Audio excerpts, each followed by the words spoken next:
سورۃ حشر آیت 7 وما آتاکم الرسول فخذوہ وما نہاکم عنہ فانتہوا. بہت پیاری آیت ہے. اللہ رب العزت فرماتے ہیں وما آتاکم الرسول، جو رسول اللہ صلی اللہ علیہ وسلم تمہیں دے دیں، جو زندگی، جو نصیحت، جس چیز سے منع کریں، جس چیز کا حکم دے، مطلب جو تمہیں عطا کر دیں ان کو وہ کیا کرو، وہ لے لو. فخذوہ، اس کو مضبوطی سے پکڑ لو. جو آپ نے دے دیا، اپنی مبارک زندگی، اپنے مبارک اخلاق، اپنی مبارک سیرت، آپ قرآن کی تفسیر جیسے سمجھا دی، قرآن پورا کا پورا ہمیں دے دیا یار، اس سے بڑا گفٹ کیا ہوگا. فخذوہ وما نہاکم، اور جس چیز سے روک دینا، منع کر دیں، نہیں کر دیں جس چیز میں، عنہ، جس چیز سے بھی کر دیں، فانتہوا، اس سے باز آ جاؤ، اس سے رک جاؤ. بس اس سے رک جانا ہے اور وہ جو دے دیں اس کو پکڑ لینا ہے. گفٹ اور کوئی نہیں ہے، قرآن سے بڑھ کے نہیں ہے. ڈاکٹر اسرار احمد صاحب کی سن رہی تھی حدیث مبارک، میں نے شیئر بھی کی گروپ میں، حیران ہو گئی. اتنے خوبصورت الفاظ ہیں کہ عنقریب ایسا فتنہ آنے والا ہے جس سے پناہ کوئی نہیں ہے سوائے، جس کا حل کوئی نہیں ہے، ہمارے مسائل کا کوئی نہیں ہے سوائے قرآن کے.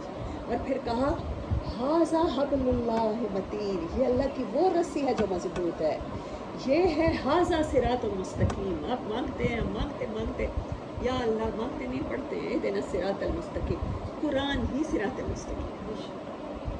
یہی ہے تمہارے، تم میں اس میں پہلوں کی سٹوریاں ہیں، اس میں تمہارے بعد میں آنے والے حالات ہیں تمہیں جو پیش آئیں. لیکن وہ ہمارے اس طرف تدبر نہیں ہے نا، غور و فکر نہیں ہے. ہم اپنے مسائل کا حل ڈھونڈتے نہیں ہیں، قرآن سے نکالتے نہیں ہیں، آپ صلی اللہ علیہ وسلم کی سیرت سے نکالتے نہیں. اور کہا رسول اللہ صلی اللہ علیہ وسلم وہ سنا رہے تھے، حدیث میں نے لکھی نہیں، سنی، صرف سنا رہی ہوں آپ کو، اللہ کا میرے شباس کرے. ہم حدیث مبارک ہے، کہہ رہے ہیں کہ اس میں تمہارے جو بھی مسائل ہیں، جو بھی تمہارے فیصلے ہیں، ان کا حل، تمہارے مسائل کا حل اور تمہارے فیصلوں کا انصاف قرآن میں، بس قرآن ہے. آخری دور کے فتنوں سے بچانے والی کتاب صرف قرآن. ہمیں اسی حل کی طرف لوٹنا ہے، دوبارہ سے وہیں سے سٹارٹ کرنا، جہاں سے راستہ بھول جاتا ہے نا بندہ. آپ کو پتہ ہے میں جب ان ڈرائیو کرواتی ہوں، جب ان ڈرائیو والے آتے ہیں نا، وہ نا اس طرف مڑ جاتے ہیں، کبھی ایف میں پیچھے چلے جاتے ہیں، کبھی رائٹ طرف گلیوں میں مڑ جاتے ہیں.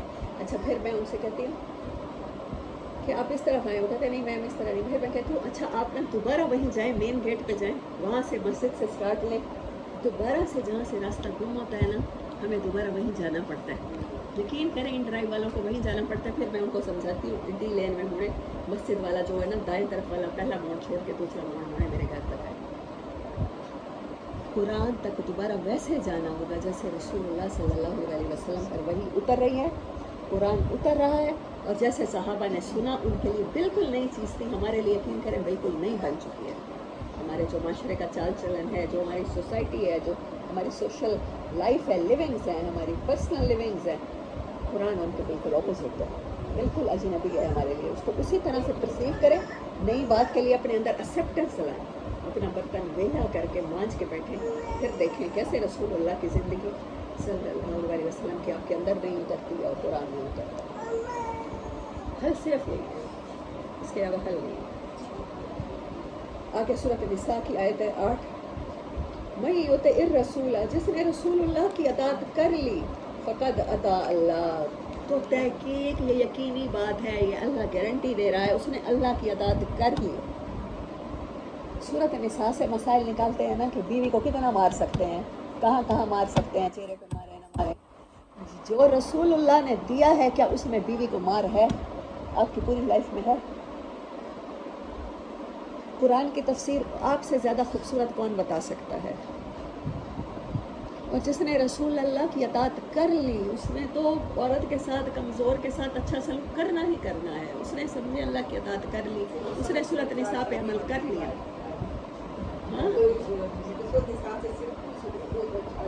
نا 4 شادیاں کفالت کے لیے نہیں کرتے، کفالت کے لیے نہیں کرتے، بیوہ مطلقہ سے کہاں کرتے ہیں، کسی کے بچے کہاں پالتے ہیں، وہ 4 شادیوں والی بھی نہیں کرتے. وہ اجازت اس رخصت سے ناجائز فائدہ اٹھاتے ہیں صرف عیاشی کے لیے. اللہ اکبر. اور یقین کریں سورۃ بقرہ کی اس ٹائم میرے پاس یہاں پر نہیں رکھا ہوا قرآن پاک، لیکن میں اس کا ترجمہ آپ کو بتا رہی ہوں، مفہوم بتا رہی ہوں کہ بنی اسرائیل اللہ کے مغضوب اسی بات پہ ہوئے کہ کتاب کے ایک حصے پر تو عمل کرتے ہو، ایک حصے پہ نہیں کرتے. وہ تو ایک حصے پر کرتے تھے، ہم تو ایک آیت کے آدھے حصے پہ کرتے ہیں، آدھے پہ نہیں کرتے. کہا گیا ہے یتیموں کی سورۃ نساء غزوہ احد کے بعد نازل ہوئی ہے. غزوہ احد میں 71 شہداء ہیں ہمارے پاس. مدینہ ویلا ہو گیا تھا، کون سا گھر تھا جہاں شہید نہیں ہے. اب کیا کریں؟ اب کیا یتیم خانے بنا دیتے یا بیواؤں کے اناتھ آشرم بنا دیتے؟ کہا کہ نکاح کر کے ان کو دوبارہ معاشرے میں کرو، ستیلے باپ کے گھر میں رہے گی. اس لیے آیا کہ 4 شادیوں تک تمہیں یہاں تک پابندی ہے. 4 شادیوں کی رخصت نہیں ملی، 4 شادیوں تک پابندی لگا دی گئی. اس سے آگے نہ بڑھنا، 4 عورتوں کی کفالت کرو. اس طرح سے یتیموں کی کفالت کرو. یہ طریقہ ہے، یتیم خانے بنا کے نہیں کرو، اور قانون نہیں بنا.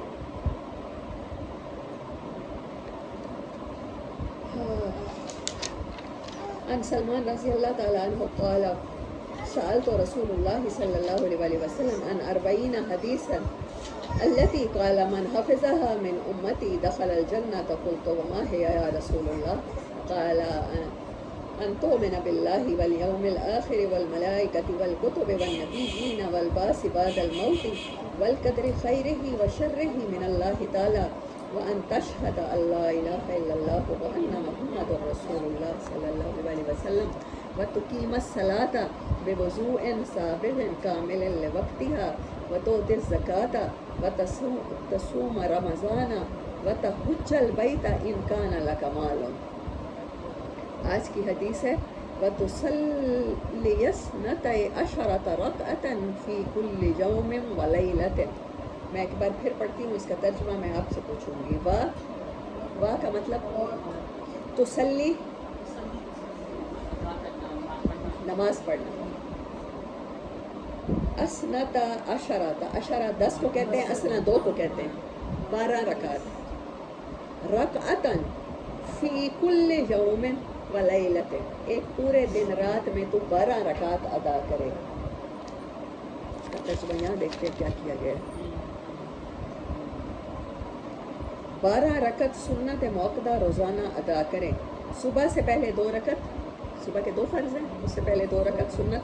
ظہر سے قبل 4 رکعت، ظہر کے بعد 2 رکعت، مغرب کے بعد 2 رکعت اور عشاء کے بعد 2 رکعت.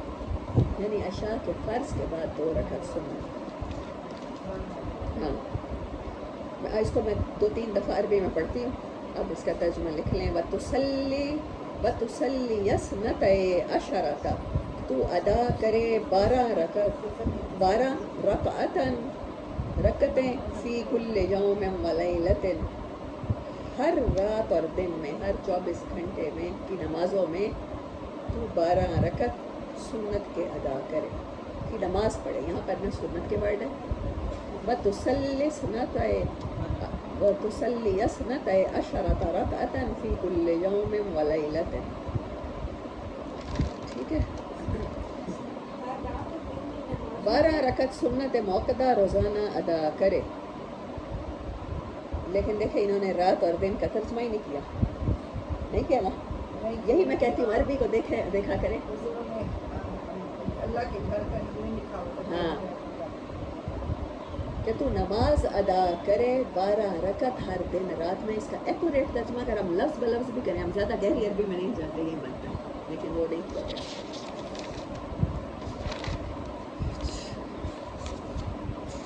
مکارم اخلاق میں سے نبی صلی اللہ علیہ وسلم.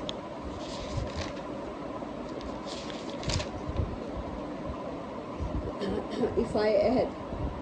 جنگ بدر کے موقع پر مسلمانوں نہ آپ کے اخلاق میں سے. اب میں نے سوچا روز کا ایک چیپٹر جیسے ہسٹری کا پڑھ رہے ہیں، ایک حدیث پڑھ رہے ہیں اور ایک آپ کے اخلاق میں سے. ایفائے عہد. جنگ بدر کے موقع پر مسلمانوں کی تعداد بہت کم تھی. کتنی تھی؟ 313. 100 کچھ مکہ والے اور 100 کچھ مدینہ والے. اور مسلمانوں کو ایک آدمی کی اشد ضرورت تھی. حذیفہ بن یمان اور ابو حسیل 2 صحابی رسول اکرم صلی اللہ علیہ وسلم کی خدمت میں حاضر ہوئے اور عرض کی یا رسول اللہ صلی اللہ علیہ وسلم ہم مکہ سے آ رہے ہیں، راستہ میں کفار نے ہم کو گرفتار کر لیا تھا اور اس شرط پر رہا کیا کہ ہم لڑائی میں آپ کا ساتھ نہیں دیں گے۔ مکہ سے وہ ہجرت کر کے آ رہے تھے مدینہ، حذیفہ بن یمان اور ابو حسیل، اور انہوں نے اس شرط پہ کافروں سے کہا کہ ہمیں جانے دو، ہم مسلمان ہو گئے، مدینہ میں جا کے رہیں گے، لیکن جو تم لڑائی کرو گے بدر کے موقع پر ہم اس میں مسلمانوں کا ساتھ نہیں دیں گے۔ لیکن یہ مجبوری کا عہد تھا، ہم کافروں کے خلاف ضرور لڑیں گے۔ اب تو ہم آپ کے پاس آ گئے ہیں، کیا کہا جاتا ہے everything is fair in war and love. لیکن ٹیپو سلطان شہید کہا کرتے تھے کہ ہم تو کہیں گے کہ جنگ اور محبت میں وہ کریں گے جو جائز ہوگا۔ کہا جاتا ہے کہ جنگ اور محبت میں جو کرو وہ جائز ہے، اور ٹیپو سلطان شہید رحمۃ اللہ علیہ فرمایا کرتے تھے کہ ہم تو کہیں گے کہ جو جائز ہو ہم وہ کریں گے جنگ اور محبت میں۔ کہ آپ نے جنگ لڑنے والوں کو بھی صحابہ کو روانہ کرتے ہوئے بتایا، بچوں کو قتل نہیں کرنا، عورتوں کو قتل نہیں کرنا، درختوں کو نہیں کاٹنا، تو عمارتوں کو آگ نہیں لگانی، کسی کی عبادت گاہ کو نقصان نہیں پہنچانا، جو تمہارے خلاف تلوار اٹھائے، ہتھیار اٹھائے، اس کے خلاف لڑنا ہے، جو ہتھیار ڈال دے اس کے خلاف نہیں لڑنا، جو تم سے پناہ لے لے وہ اس کے خلاف نہیں لڑنا۔ ضرور بتائیے، مسلمان ایسے نہیں ہیں، کوئی جانوروں جیسی زندگی وہ نہیں گزارتا۔ دیکھیں اب تو کہتے ہیں اسٹریٹجی ہے، وار اسٹریٹجی ہے، وہ مجبوری کا عہد تھا، صحابی کہہ رہے ہیں کہ ہم لڑیں گے۔ آگے کیا فرما رہے ہیں حضور صلی اللہ علیہ وسلم نے فرمایا ہرگز نہیں، تم اپنا وعدہ پورا کرو۔ کتنی ضرورت تھی اس ٹائم لڑنے والے لوگوں کی، کہ 1000 کا لشکر تھا اور لڑائی کے میدان سے واپس چلے جاؤ۔ ہم مسلمان ہر حال میں وعدہ پورا کرتے ہیں، ہم یہ بتا دیا کر کے، دیکھیں کوئی تقریر نہیں کی، خطبہ نہیں دیا، جس ٹائم سب سے ضرورت کا ٹائم تھا۔ اس ٹائم فلسطین کو سب سے ضروری ہے نا پیسہ پہنچانا، ان کی ایڈ کرنا۔ میں آپ سے کہتی ہوں کہ اس کے لیے لائیں، اور پھر آپ کسی سے معاہدہ کرتے ہیں، کسی سے وعدہ کرتے ہیں کہ ہم اس میں نہیں دیں گے، چاہے کافروں سے معاہدہ کرتے ہیں، تو اس ٹائم میں کہوں کہ آپ وعدہ پورا کریں۔ ہم لوگ تو مسلمانوں سے کیے ہوئے وعدے پورے نہیں کرتے، کافروں سے کیے ہوئے کیا کریں گے۔ یہ واقعہ بہت خوبصورت ہے۔ ہم مسلمان ہر حال میں وعدہ پورا کریں گے، ہم کو صرف خدا کی مدد درکار ہے، بس انسانوں سے ہیلپ نہیں چاہیے۔ انسانوں سے ہیلپ اخلاق کی چاہیے کہ اگر مسلمان ہو تو اپنے کردار سے ثابت کرو کہ وعدہ پورا کرو گے۔ حضرت عبداللہ بن ابی الحمار رضی اللہ تعالیٰ عنہ بیان کرتے ہیں کہ بعثت سے پہلے، یعنی نبوت سے پہلے، میں نے حضور کریم صلی اللہ علیہ وسلم سے کوئی چیز خریدی، کچھ رقم باقی رہ گئی، میں نے حضور صلی اللہ علیہ وسلم سے وعدہ کیا کہ اسی جگہ لے کر حاضر ہوتا ہوں، جو واقعہ پہلے میں سناتی رہتی ہوں۔ پھر میں بھول گیا، 3 دن بعد مجھے یاد آیا، میں وہاں پہنچا تو کیا دیکھتا ہوں، حضور صلی اللہ علیہ وسلم اسی جگہ تشریف فرما ہے۔ حضور صلی اللہ علیہ وسلم نے مجھ سے فرمایا تم نے مجھے مشقت میں ڈال دیا، 3 دن سے اسی جگہ تمہارا انتظار کر رہا ہوں۔ آپ 3 دن اس جگہ سے نہیں ملے، اس دوران حاجتیں تو آئی ہوں۔ ابو داؤد نے اس کو روایت کیا ہے، اور اس واقعہ میں حضور صلی اللہ علیہ وسلم کی تواضع اور ایفائے عہد کی انتہا ہے۔ میں سمجھتی ہوں دونوں واقعات میں ہے۔ صحیح مسلم کا وہ جو واقعہ ہے کہ جنگ میں کفار سے کیا ہو گیا معاہدہ، کہہ رہے ہیں وعدہ پورا کرو، کہ مسلمان وعدہ پورا کرتے ہیں، لوٹ جاؤ، مدد نہیں چاہیے، تم دونوں نہیں لڑو گے، بدر میں وہ تو صحابی نہیں لڑے۔